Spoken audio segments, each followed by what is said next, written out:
So hello and welcome. I'm basically going to do a mini review of Tony Hawk's Pro Skater 1 and 2, the remake.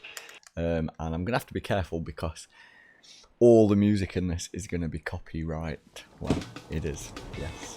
Including the classic Goldfinger tune. Yes, right. So, cheers for telling me that I can't record that PlayStation, but I just did. Anyway, yeah, so I'll start off just by going through the whole kind of, instead of releasing it as two separate games, they are the separate levels, but you can jump into one or two whenever you like, and I think your stats and everything like kind of go over both games. So we have the customized skater screen. I've kind of made me there. You can do it with other skaters as well, like the original skaters. Yeah, you can do all the basic stuff. I do wish there was like kind of like more hairstyles and stuff. Like that's pretty much it. Whether they'll add more, I don't know. I feel like, I don't know. I feel like there's a good variety, but you know, skating and that kind of alternative culture, I feel like there should be a lot more styles. You've also got obviously all your clothes, hats, shoes. They have added, so yeah, you've got tattoos. I can't remember in the original how much you could customize. Obviously you've got your board, your grip tape, your trucks and your wheels. You've got your tricks. So the higher level, so the way they do it now as well is you kind of have challenges and stuff. Here's the challenges. Various different challenges, combo challenges, challenges with certain skaters, so you can replay levels with different skaters, and you unlock different things with all the different skaters. I think, alright, I've only done, well, 2 Eric Costin ones, 2 Lizzie Ormanto ones, and 1 Tony Hawk one. Yeah, so they allow you to, you get money to buy other stuff in the skate shop. You get like XP, which is your level. So here's my profile, so my level's 35. I have like cash to spend. The badge is basically just what appears next to your thing in the corner, or if you play online, you know. They have got online multiplayer as well, but I'll get to that, as well as the classic split screen. And yeah, so skate shop, latest and greatest, this will show you stuff you've just unlocked. So when you get to certain levels, you can get animated board graphics, which I'm not a fan of because it takes the realism out of it. I know that it's more of an arcade skate game. There's a lot of things that aren't very realistic in it. But yeah, and then yeah, so if you go on Spotlight, that'll show you anything you've unlocked, or if you bought anything new and you've like not looked at it yet, I think that appears in there as well. But yeah, the skate shop, you can go and buy boards. I think these rotate every so often, or when you get to certain level. Oh, when you get to certain levels, you then unlock more. I don't know whether they're going to add any more or anything, I'm not sure. But I do know that if you do certain challenges for certain skaters, like in the original games, it was a lot of like the skaters pro graphics.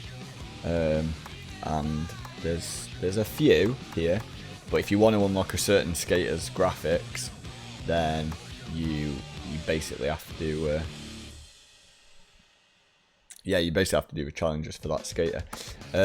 So yeah, like I say, you can add more tricks once you unlock. So you can customize your specials. So you can have up to 10 special tricks, which is nice. Your stats there, like I say, these go over both games. So if you pick up stat points in one game, then you get them both.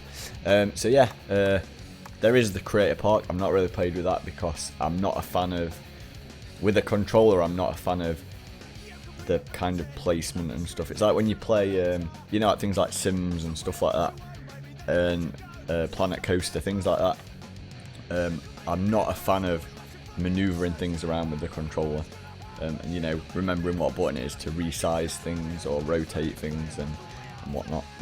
So I've not really jumped into that. Although that has separate challenges as well. Multiplayer, we have got the local private match, or you can do quick playlist, so you can just have a jam, or you can do competitive.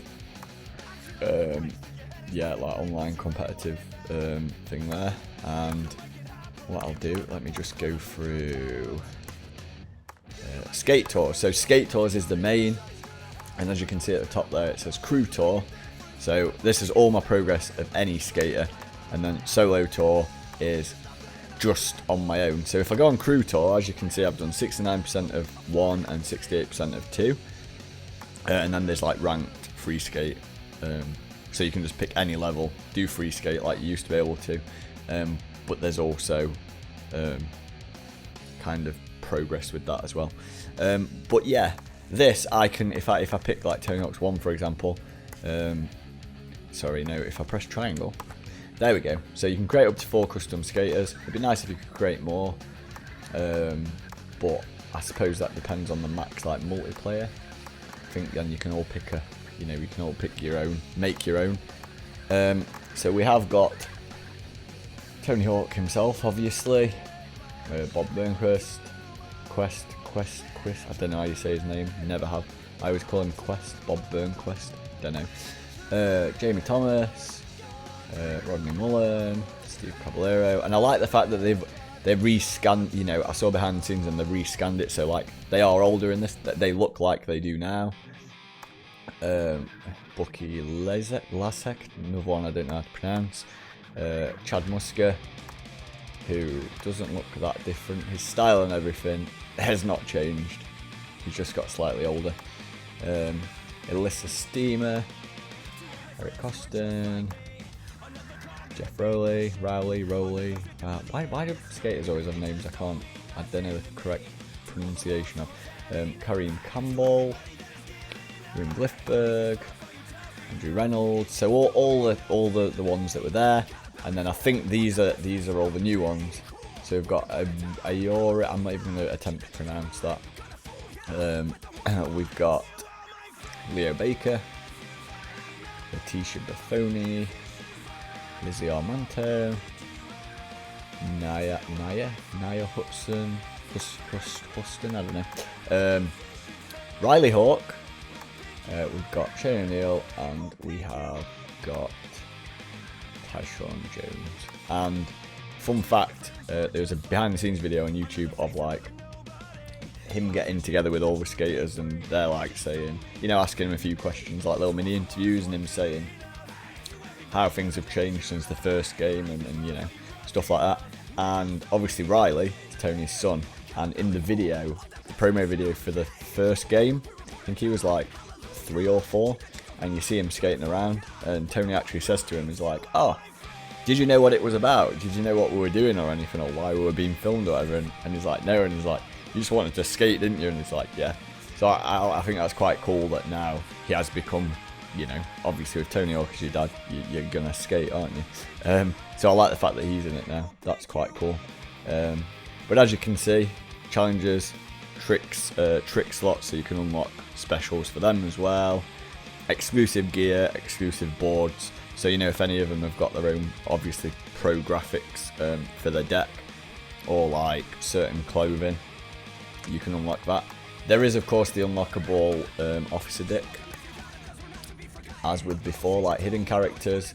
Don't know if there's the other ones, like there was like, I think you could unlock like Spider-Man and whatever.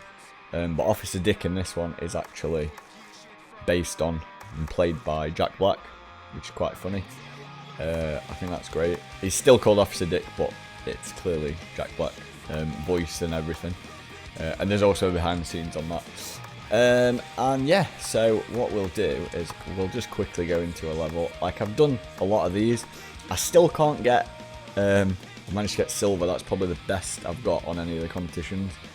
And what they've done in Tony Hawk's 1 is that only used to be like 5 or 6 challenges, whereas 2 had, is it like 10 per level? So what they've done is they've just added some extra. The downside is to the extras, like that one for example, collect 5 popcorn buckets. They're mainly a lot like the skate ones, collecting letters. They're just, oh yeah, find these things, which can get a bit samey, but you know, it lets you, makes you explore the kind of levels, which is good. Makes you go to places that you probably wouldn't go or didn't know you could get to. Whereas the skate letters, I believe, a lot of the time they're almost like in a line. Once you find the S, you can probably, you know, like, they've kind of made a line out of it, which is cool. So I'll go on free skate, and we'll just go through a few levels, because then I can talk about level design. They have been really faithful to the originals.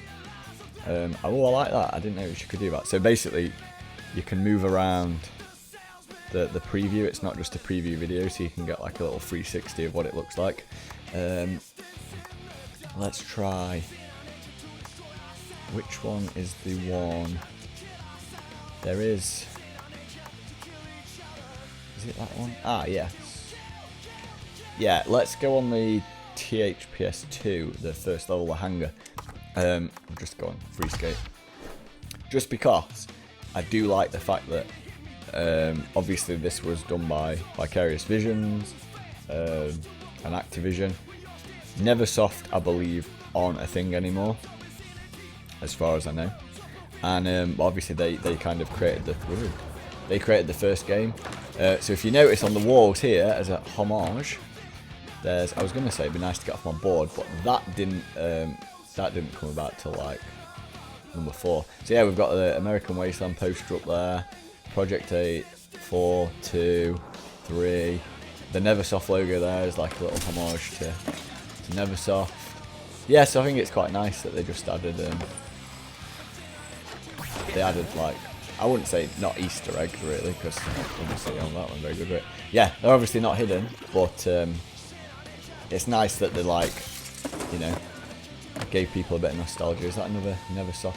Oh, I can't spin the camera out. Yeah, another Neversoft Pro Skater. People did notice that on, if I can do it, on the Underground 2, right in between that Neversoft logo at the bottom, almost like what Tony's kind of pushing, used to be Bam Margera's face. And apparently because recently, you know, he's been struggling, yeah, he's not in the game. Well, actually, to be honest, he wasn't in 1 or 2. I think he came about in the first Underground one, and then subsequently from that. But yeah, they've just removed his face from the poster, which is strange, because it's like, well, you know, okay, if they choose not to be associated with him, whatever, fair enough. But you know, he was in the game, so yeah. Anyway, let's have a look at another level. Obviously, all the levels are really, really detailed, and I say that, I mean, it's not hard to get them more detailed than the PS1 version.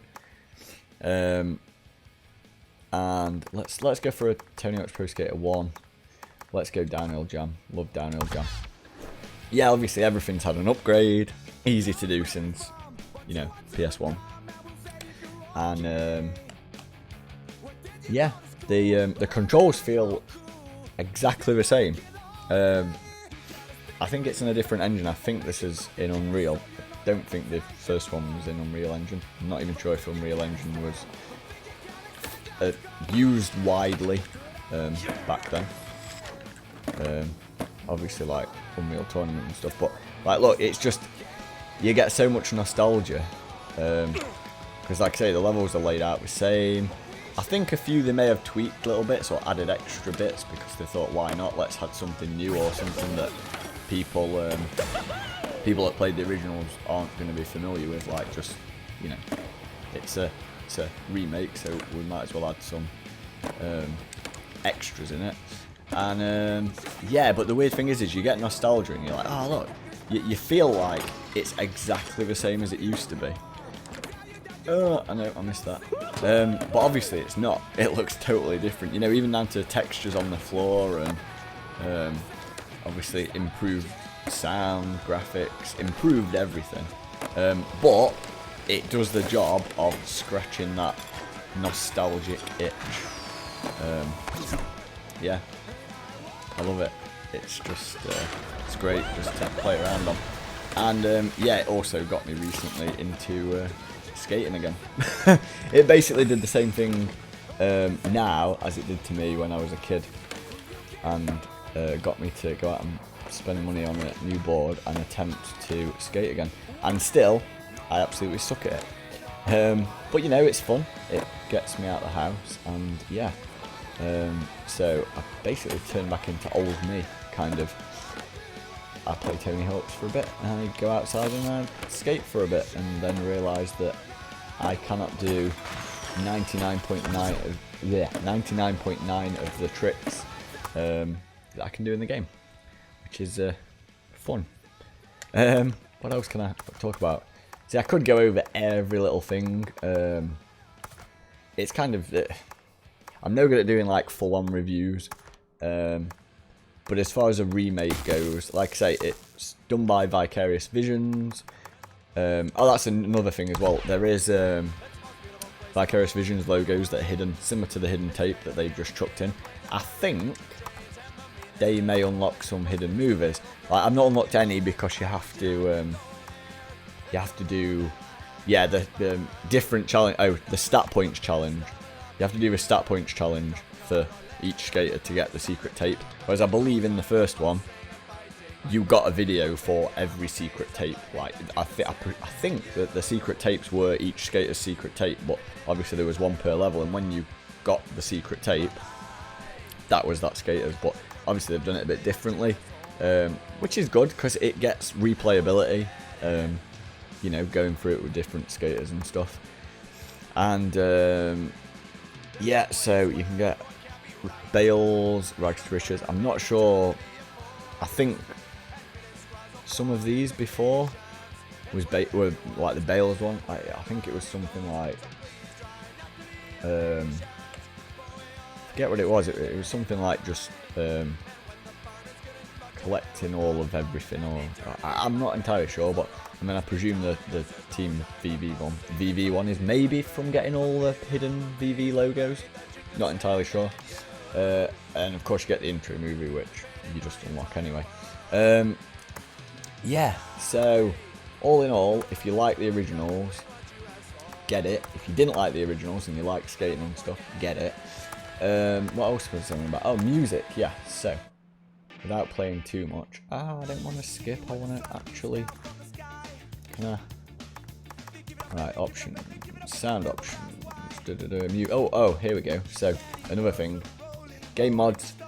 You can choose your moves, whether it's 1 or 2 or default, which I presume is everything. If you're not very good or you just want to practice, you can. There's kind of built-in assists, not entirely cheats. I'm not sure if there is cheats in this yet. I know I always used to put in like big head mode on, or you got alternate outfits and stuff. Don't know if they exist in this. I feel like they probably do, just kind of to, like I say, pay homage to the classics. But yeah, sound options. So the playlist, I've basically just stuck it on all of the classic songs that I can remember, including a few of the new ones. So I've noticed like Machine Gun Kelly, that's a new one. The Fiddler one, that's a new one. Not entirely sure. I feel like a lot of these are newer. We've got a bit of Skepta on there. So yeah, they have added some newer songs just to change it up a little bit, like they did with the new skaters. They brought it up to the current time, but you know, also keeping it as it was, keeping it true to itself. But it's great now, just going through all the clothing and stuff like that, and yeah. And it's interesting to see some. I feel like there is some brands in here that were in the other, which I don't know. I think some of these skate brands don't actually exist anymore, but they kept the old designs in just for old time's sake. Anyway, this has gone on long enough, and I've probably just skipped through a lot of stuff and whatever. But yeah, if you like the originals, 100% buy the remake. You'll probably get through it fairly quickly. I mean, this is what, from playing a few days on and off, a few hours. So yeah, you'll probably easily get through the majority of it as it comes back to you. And if you've never played it before, either maybe you just didn't play it at the time, or you weren't born when it came out. Maybe you're younger. If you're into skate games and stuff like that, I'd highly recommend it. It's great, and Vicarious Visions did a great job. I believe they were behind the remakes of the Crash Bandicoot series remake, and also the Spyro one, and maybe Crash Team Racing as well. They did a great job on those, exactly the same again. Feels nostalgic, with upgrades and the odd tweaks and stuff. But unlike those, like I say, this is one game, but with like both games combined. So even at the beginning, you don't have to unlock 2, for example, as they were separate games. Obviously, once you start doing them down, whenever you clear the challenges, you unlock the next one, the next level down in that game. Like it says there, 3 gold medals to unlock Chopper Drop, 1 part goal. So like I can't get a part goal in Tony Hawk's 2 to unlock the level in 1. Kind of makes sense. So like separate, but all your money, your stats, your level, everything, that stays across. So yeah, anyway, I'll stop talking now. I hope you enjoyed this, and I will see you next time.